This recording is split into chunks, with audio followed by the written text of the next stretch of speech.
Olá para você que acompanha a nossa programação, confira o que foi destaque na semana.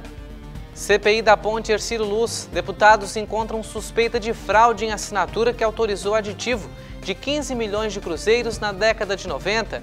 A Assembleia aprova projeto que bane o uso de canudos plásticos em Santa Catarina. Deputados ouvem demandas da região sul do estado.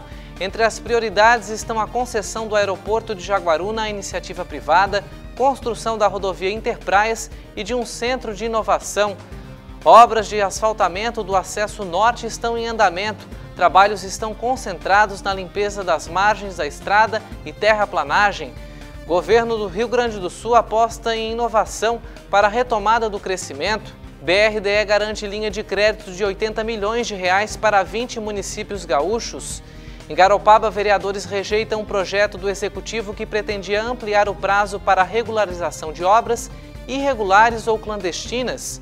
E ainda, surfistas de todo o país participam da primeira etapa do circuito Silver Bay na Praia da Ferrugem. Evento teve lotação máxima de inscritos. Essas e outras informações você confere a partir de agora no Pix Notícias.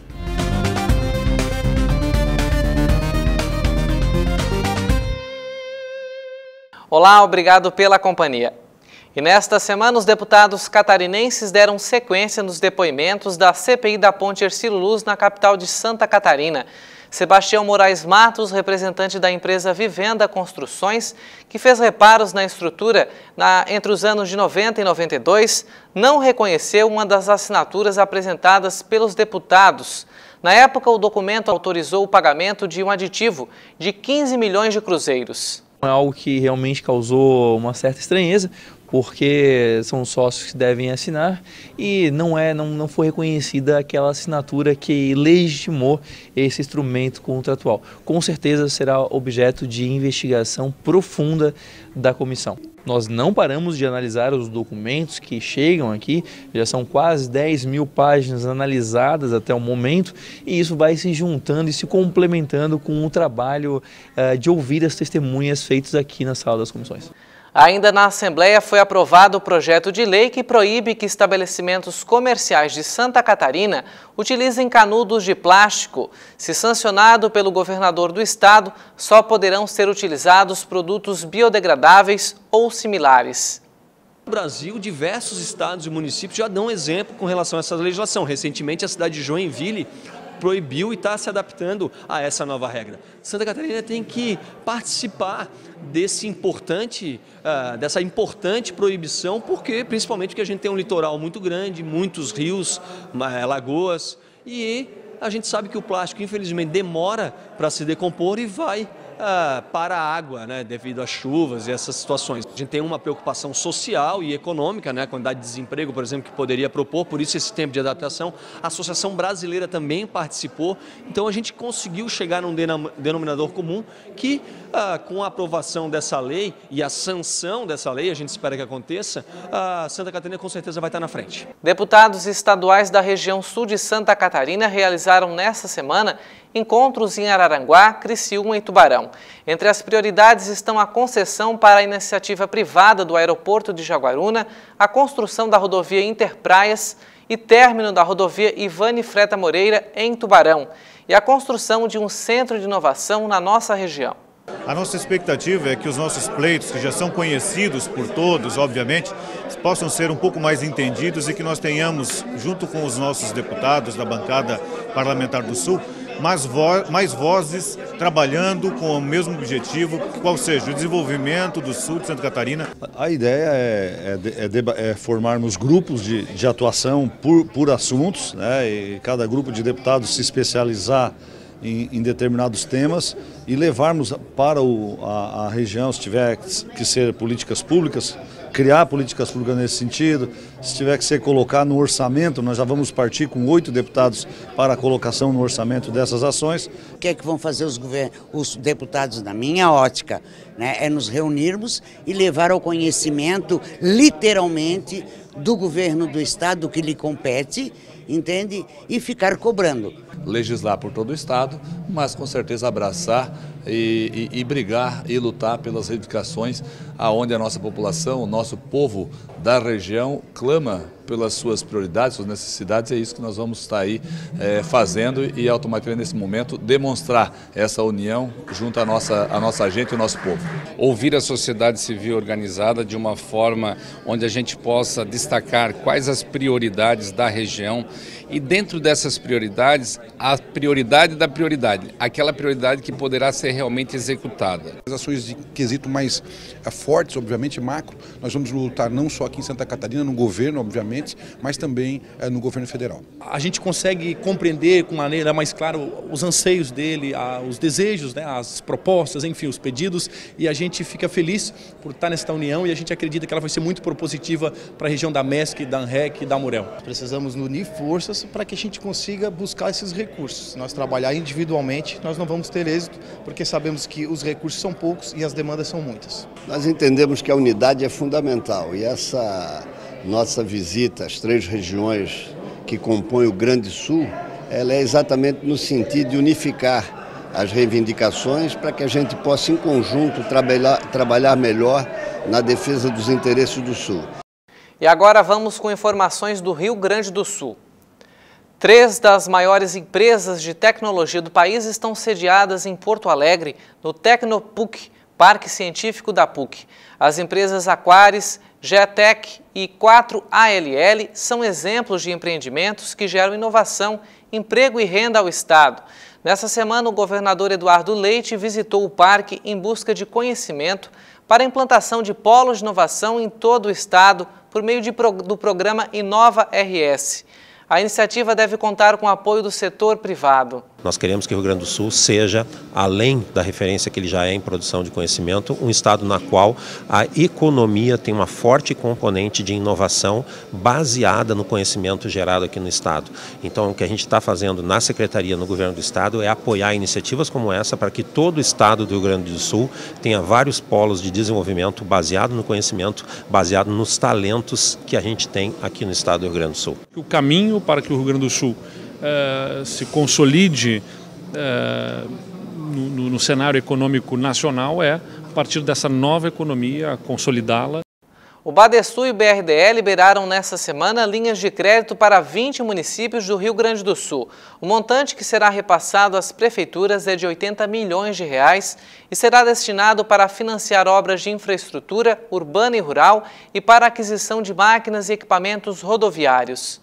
Nós, a partir dos recursos que nós temos, nós oferecemos aos municípios as possibilidades de financiamento. Então, mas é o município que busca, junto ao Badesul, né, o tipo de investimento que ele quer fazer de acordo com as suas necessidades. Nós vamos investir os recursos que estamos contratando junto ao Badesul em obras, principalmente no meio rural, fazendo as ligações entre as RS ou BR com as nossas vilas distritais. Então o BRDE e o Badesul fazem a diferença e precisamos cada vez mais estar juntos com aqueles prefeitos de todas as regiões do Rio Grande. O Estado é de todos, o governo trabalha para todos. E na semana passada, o ministro da Saúde, Luiz Henrique Mandetta, esteve no Rio Grande do Sul dando início à campanha nacional de vacinação contra a gripe. Durante o evento, o ministro apresentou o novo programa do governo federal que distribuirá mais recursos para os postos de saúde que ampliarem o horário de atendimento. Para quem for abrir até as 22 horas, nós vamos dar um financiamento adicional de R$ 112 mil. Para quem for abrir 60 horas, que é pelo menos 12 horas contínuas, nós vamos ampliar esse financiamento, que antes era de 20, nós vamos chegar a 50 e poucos mil reais. Quer dizer, nós dobramos, em alguns casos, triplicamos o valor do custeio, demos a liberdade para que os prefeitos e os secretários municipais discutam com seus controles sociais, com seus conselhos municipais de saúde e adotem a política de abrir e informar o Ministério imediatamente deposita o valor do custeio. E a empresa JR Construções, vencedora das obras de asfaltamento do segundo trecho do acesso norte de Garopaba, continua com os trabalhos de limpeza e terraplanagem da via. A rodovia receberá drenagem pluvial, ciclovia, além da camada asfáltica, em um trecho de quase 3,5 km. Os recursos utilizados para a construção da obra, pouco mais de R$ 4 milhões, são de um empréstimo feito pelo município aprovado pela Câmara de Vereadores. Garopaba sediou nos últimos dias 13 e 14 a primeira etapa do circuito Silver Bay de surf. Atletas de todo o país marcaram presença na etapa de abertura realizada na Praia da Ferrugem. O final de semana foi de altas ondas e baterias eletrizantes na primeira etapa do circuito Silver Bay. Afinal, na capital catarinense do surf, não poderia ser diferente. Com lotação máxima, o evento trouxe até a Praia da Ferrugem atletas de todo o país. Mesmo com tantos concorrentes, Rodrigo não se sentiu ameaçado, já que competir em casa faz toda a diferença. A gente tem um conhecimento melhor aqui do mar, é o local diário de treinos, né? Então, acredito que a gente tem uma conexão melhor com o mar. Mas a sorte também ajuda bastante, pegar aquela onda premiada para poder fazer um high score, com certeza faz toda a diferença também. Em 2017 foi um dos representantes de Garopaba que ficou em segundo lugar, uma conquista e tanto para quem disputa competições amadoras.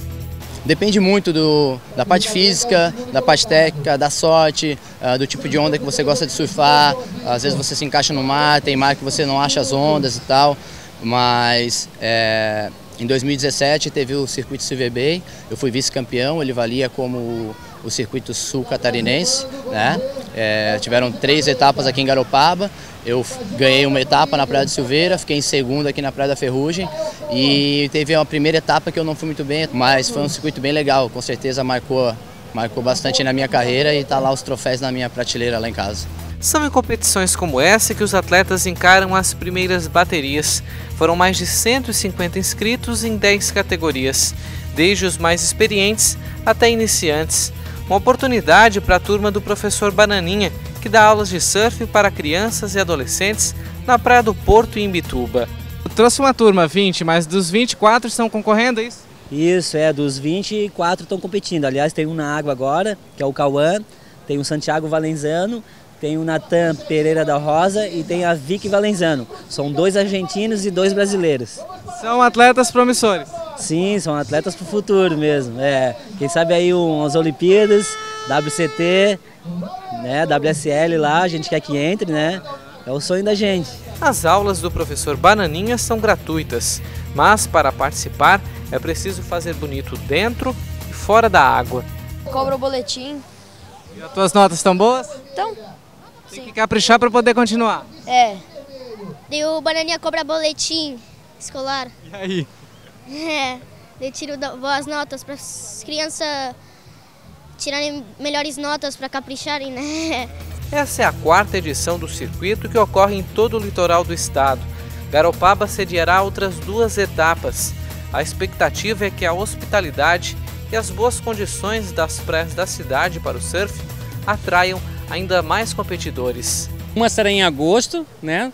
Durante a época da Baleia Franca, que é uma época de bastante frio, mas também que tem boas ondas, né? E mesmo em agosto tem um solzinho, aqui o Canto da Ferrugem é protegido pelo morro, ou a Silveira no Canto Sul, então sempre fica gostoso tanto de surfar quanto de pegar uma praia, né? Mesmo no meio do frio. De noite é frio, mas de dia é gostoso. O surf está muito profissional, então hoje a gente já tem crianças já sendo preparadas desde cedo, né? Treinamento físico, treinamento técnico, inglês, indo para os circuitos municipais, estaduais, aí brasileiro e mundiais, então tem sempre uma escada a ser seguida e a Silver Bay com certeza ela já é um nome bem forte aqui no estado de Santa Catarina e no Brasil também.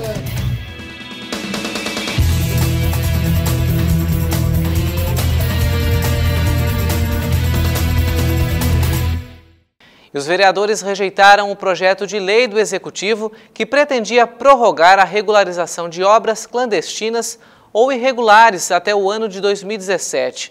Os legisladores criaram uma emenda e aprovaram por unanimidade, permitindo que sejam regularizadas apenas obras construídas até 1º de janeiro de 2014. Ficando então a mesma regra já existente, já que desde outubro de 2010 o plano diretor do município está em vigência e, por regra, toda a construção deve obedecer às diretrizes propostas no plano. os legisladores entenderam que, ampliando o prazo, estariam entrando em contraditório com as regras estabelecidas no plano diretor e beneficiando aqueles que desobedecem à lei. Vale ressaltar que só serão emitidos alvarás para funcionamento dos estabelecimentos situados em prédios que possuem o habite-se, certificado expedido pela Prefeitura, atestando que o imóvel foi construído conforme o projeto aprovado. Por esse motivo, os legisladores entenderam a necessidade de se manter a permissão de regularização até pouco mais de 3 anos após a aprovação do plano diretor. A data da construção das obras são analisadas por fotos aéreas de georreferenciamento. Agora cabe ao Executivo analisar as emendas, sancionando ou vetando as regras. E o Pix Notícias de hoje fica por aqui, lembrando que você pode conferir a previsão do tempo em boletins ao longo da nossa programação. Acompanhe também a Pix TV nas redes sociais. Nós estamos no Twitter, Facebook, no Instagram e no YouTube. O nosso endereço é @PixTVDigital.